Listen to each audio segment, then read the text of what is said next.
বছরের পর বছর জুড়ে আসলে আলোচনা আমরা করেই চলেছি। এই ধরনের একটা ঘটনা ঘটিয়ে গেল এবং যেটা বলছিলাম যে হাথুরু সিং এ আছেন এবং আমরা যে কথা শুনলাম যে তদন্ত হবে সেই আশ্বাস দিয়েছে। এটা তদন্ত হয়তো করেছিলেন তারাই কিন্তু এখন দলের সাথে নাই, কিন্তু হাতুরা কিন্তু সঠিকভাবেই আছেন। হাতুরার যে আচরণ, বাংলাদেশ ন্যাশনাল টিমের একজন ক্রিকেটারকে ডিউরিং দ্য ওয়ার্ল্ড কাপ চর মেরেছেন, থাপ্পড় মেরেছেন, চপেটাঘাত করেছেন। মানে একজন কোচ এরকম একটা কর্মকাণ্ড করেছেন। এই নিউজটা যখন খেলা যোগ। আসসালামু আলাইকুম সুপ্রিয় দর্শক বন্ধুরা, এবার বাংলাদেশ ক্রিকেটের জন্য একের পর এক অস্থিরতা কমছেই না। দর্শক বন্ধুরা, বিশ্বকাপের মাঝে লঙ্কাকাণ্ড ঘটিয়েছেন কোচ চান্দিকা হাথুরু সিংয়ে। প্রকাশ্যে একজন ক্রিকেটারকে চর মেরেছেন কোচ চান্দিকা হাথুরু সিংয়ে, অথচ সেই ঘটনাকে কেন্দ্র করে এখন পর্যন্ত কোনো পদক্ষেপ নেয়নি বিসিবি।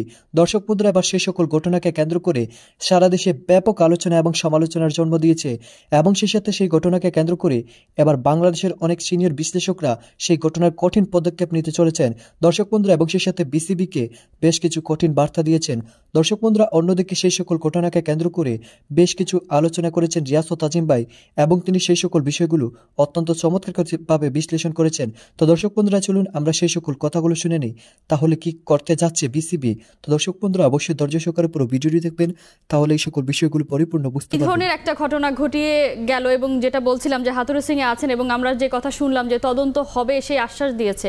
এটা তদন্ত হওয়া তো অনেক পরের ব্যাপার। আমরা প্রতিবেদনে দেখছিলাম যে দুজন কোচ তখন সামনে ছিলেন যখন এই ধরনের ঘটনা ঘটে।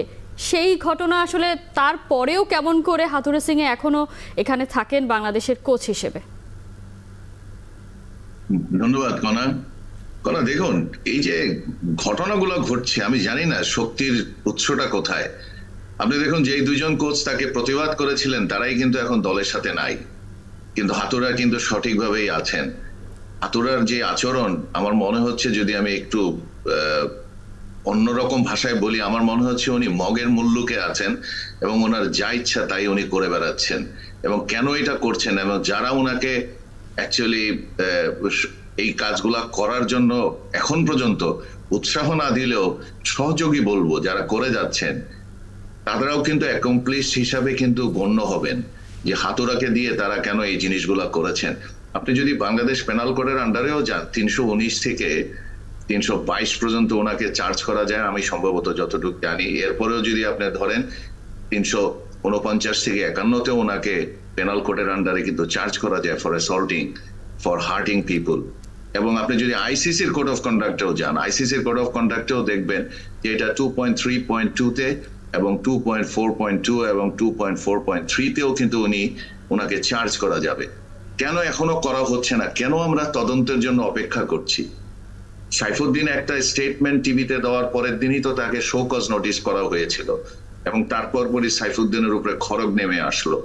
হাতুরাই একটা আচরণ করার পর আজ পর্যন্ত বিসিবি কি কোনো লিখিতভাবে তাকে কোনো চিঠি দিয়েছেন তাকে ব্যাখ্যা করার জন্য? আমার তো মনে হয় না চিঠি দিয়েছেন। দিলে কিন্তু আপনারা জানতেন, আমরাও জানতাম।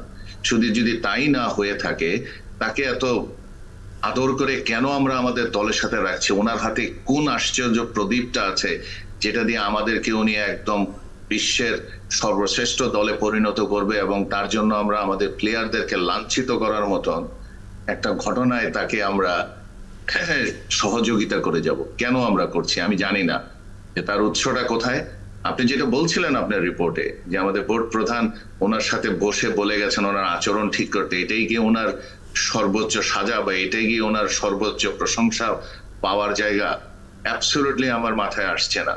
This is very very derogative work, এবং সাংঘাতিকভাবে আমি বলবো একজন কোচ উনি এটার জন্য যোগ্যই না একদম, যে উনি যেইভাবে প্লেয়ারের সাথে আচরণ করেছে। আমি জানি না ভিতরে ঘটনা হয়তো আরো অন্য কিছু হতে পারে, ঘটনা এখন অনেকদিন চলে যাওয়ার পরে হয়তো আবার ওনারা গুছিয়ে নিবে, বিভিন্ন ইস্যু বানিয়ে বলবেন the player was deserving তাকে ওই চটটা দেওয়া, কারণ উনি তো হেডমাস্টার। আমরা তো মিডিয়াতে সবাই ওনাকে করা হেডমাস্টার হিসেবে টাইটেল দিয়েছি। আনফরচুনেট, ক্রিকেট খেলা জেন্টলম্যানস গেম, এবং এই খেলায় যদি আপনি এইরকম আচরণ করেন এবং অন্যরা যারা সাথে আছেন তারা নীরবতার ভূমিকায় চলে যায়, এটা আমাদের জন্য শুধু দুঃখই না, এটা আমাদের জন্য লজ্জার কারণ। এবং এই কারণেই আমি মনে করি যে আমাদেরকে বিশ্বের অন্য টিমগুলো অনেক সময় দেখবেন যে আমাদের সাথে অনেক রকম আচরণ। ওয়ার্ল্ড কাপ চর মেরেছেন, থাপ্পড় মেরেছেন, চপেটাঘাত করেছেন। মানে একজন কোচ এরকম একটা কর্মকাণ্ড করেছেন, এই নিউজটা যখন খেলাযোগ প্রকাশ করলো এরপর দুই ধরনের মতামত তৈরি হয়ে গেছে। যে একটা হচ্ছে যে এটা হইতে পারে না, এরকম তো তিনি কোনো কিছু করেন নাই। দ্বিতীয় যেটা, তিনি যদি এটা করে থাকেন তাহলে এটার বিচার এখনো হচ্ছে না কেন। আমি একটু প্রথম অ্যান্সার যেটা বা প্রথম প্রশ্নের যে উত্তর সেটা দেওয়ার চেষ্টা করি।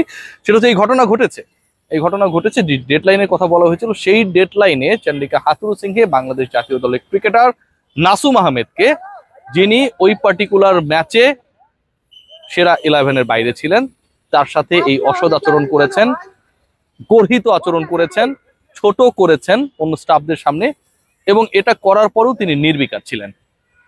এবং দ্বিতীয় যে ব্যাপারটা, এরপরও কেন কোনো কিছু হলো না। বাংলাদেশ দল 18 দিন হয়েছে ব্যাক করেছে বিশ্বকাপ শেষে, ঘরে ব্যাক করার পরে, দেশে ব্যাক করার পরে 11 নভেম্বর থেকে আজকে হচ্ছে নভেম্বরের 29 তারিখ, চন্ডিকা হাথুরুসিংহে কেন্দ্রিক যে ইস্যুসগুলো তৈরি হয়েছে, ক্রিকেট বোর্ড তাকে বিভিন্ন সময়ে যেভাবে রক্ষা করার চেষ্টা করেছে, তিনি কখন দেশে আসেন, কখন যান, কখন কি পরিকল্পনা করেন, সব জায়গায় একটা রাগঢাক অবস্থা, সেটা খুবই দুঃখজনক। আমি পুরো পরিক্রমা আপনাদের সাথে শেয়ার করব, যে ব্যাপারগুলো আসলে এখন পর্যন্ত হিডেন সিক্রেট, যে ব্যাপারগুলো এখন পর্যন্ত মিডিয়ার সামনে আসেনি, কিভাবে এই ঘটনা ঘটলো, তারপরে কি হয়েছে।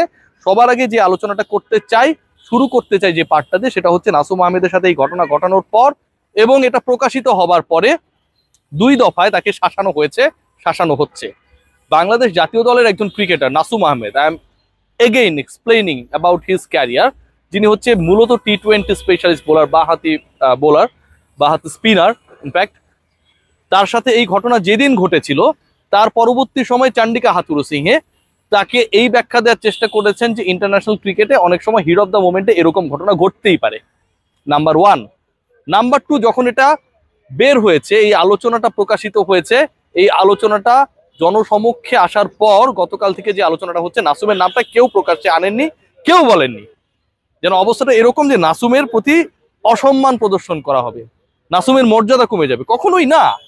আমার দেশের একজন ক্রিকেটার, তিনি জাতীয় দলকে রিপ্রেজেন্ট করতে গেছেন, বুক চিতিয়ে লড়তে গেছেন, এবং তাকে জাতীয় দলে নেয়ার ক্ষেত্রে যে ধরনের পলিটিক্স করা হয়েছে, তাইজুল ভার্সেস নাসুম, সাকিব ভার্সেস তামিম, নির্বাচনের সাথে যারা ছিলেন এবং চন্ডিকা হাথুরুসিংহে হেড কোচের দায়িত্বে তিনি ছিলেন, এমন কিছু পলিটিক্স করেছেন, তার পরবর্তীতে সেই ক্রিকেটারকে ইনক্লুড করা হয়, তিনি তার সর্বোচ্চটা দিয়ে লাল সবুজের প্রতিনিধিত্ব করেছেন।